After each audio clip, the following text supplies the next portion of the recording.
Pankaj sir classes में आप सभी का स्वागत है। हम लोग वर्ग दशम के भौतिकी विषय के तीसरा चैप्टर मानव नेत्र,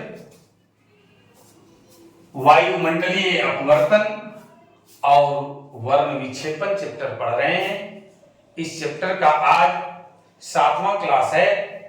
पिछले 6 क्लास का वीडियो देखने के लिए डिस्क्रिप्शन में लिंक शेयर कर दिया गया है, आप वहां से देख सकते हैं, सुन सकते हैं, समझ सकते हैं। और जो लोग इस चैनल पर नए हैं वो चैनल को जरूर सब्सक्राइब करें। वीडियो अगर अच्छा लगे तो लाइक और शेयर जरूर करें। वीडियो के अंत तक अगर बने रहेंगे तो बहुत सारे साइंटिफिक रीजन हम लोग आज पढ़ेंगे कि वर्णपट या स्पेक्ट्रम क्यों बनता है और इससे जुड़ी हुई सवालों का जवाब जानेंगे बिल्कुल आसान तरीके से।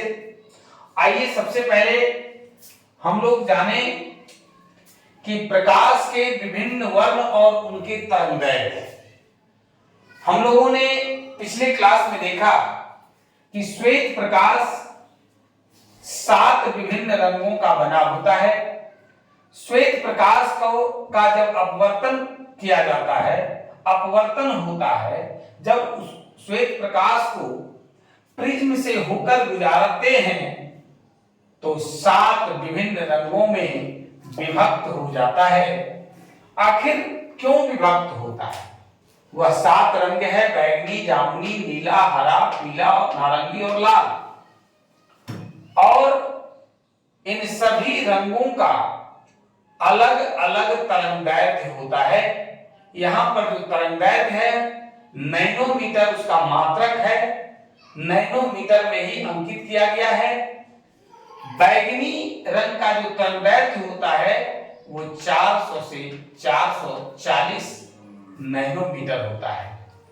जामुनी रंग का जो तरंगदैर्घ्य होता है वो 440 से 460 नैनोमीटर होता है। नीला रंग का जो तरंगदैर्घ्य होता है वो 460 से 500 नैनोमीटर होता है। हरा रंग का तरंगदैर्घ्य 500 से 570 nm होता है।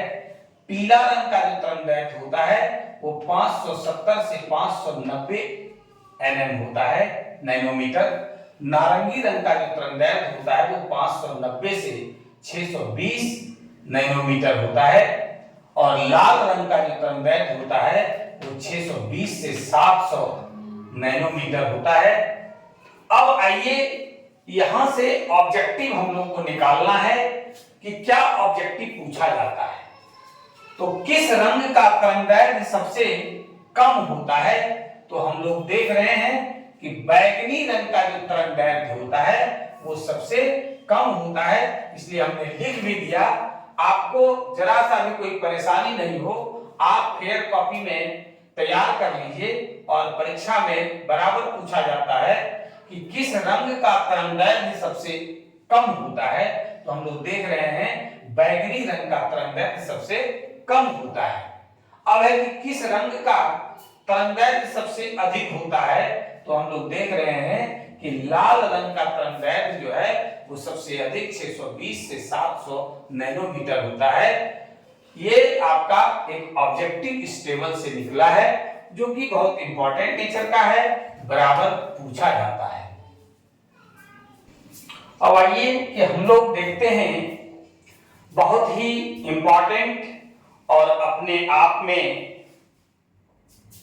दमदार प्रश्न है कि वर्णपट या स्पेक्ट्रम की उत्पत्ति का क्या कारण है। आखिर ये जो वर्णपट हमें मिला, श्वेत प्रकाश को प्रिज्म से गुजारने के बाद इस तरह से 7 रंगों की रंगीन पट्टी मिला, इसका क्या कारण है? आखिर क्यों मिलता है?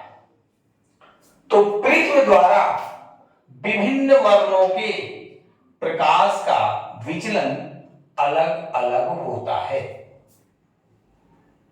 लाल रंग का विचलन सबसे कम होता है। देखिए ऊपर में लाल रंग है, सबसे नीचे बैगनी रंग है। बैगनी रंग सबसे ज्यादा मुड़ रहा है, यहां से भी आप तुलना कर सकते हैं। ओ जो आपतित प्रकाश है, श्वेत प्रकाश है, इसके तुलना में ज्यादा विचलन, ज्यादा मुड़ना बैगनी कलर का होता है और कम विचलन लाल रंग का होता है। और बैगनी रंग का विचलन सबसे अधिक होता है, अर्थात अधिक तरंगदैर्घ्य के प्रकाश का विचलन कम तरंगदैर्घ्य के प्रकाश की अपेक्षा कम होती है।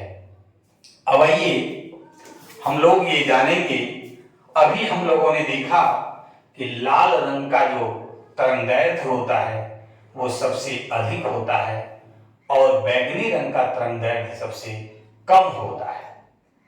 अब है कि लाल रंग का विचलन सबसे कम, बैगनी रंग का विचलन सबसे अधिक होता है। कारण कि हमने स्पष्ट लिखा कि अधिक तरंगदैर्घ्य के प्रकाश का विचलन कम तरंगदैर्घ्य के प्रकाश की अपेक्षा कम होती है। मतलब हुआ कि सबसे अधिक तरंगदैर्घ्य लाल रंग का है, इसलिए सबसे कम विचलन लाल रंग का होगा। सबसे कम तरंगदैर्घ्य बैगनी रंग का है, इसलिए सबसे अधिक विचलन बैगनी रंग का होगा। ठीक इसी प्रकार से बीच का जो रंग है, जामुनी, नीला, हरा, पीला, नारंगी और सब जो रंग है, सबका तरंगदैर्घ्य अलग अलग होता है। इसलिए सभी रंग का, सभी वर्ण का विचलन भी अलग अलग होता है और इसी अलग अलग विचलन होने के कारण, क्योंकि सबका तरंगदैर्घ्य अलग अलग है, इसलिए 7 रंगों की रंगीन पट्टी हमें प्राप्त होती है, वर्णपट प्राप्त होती है, स्पेक्ट्रम प्राप्त होता है।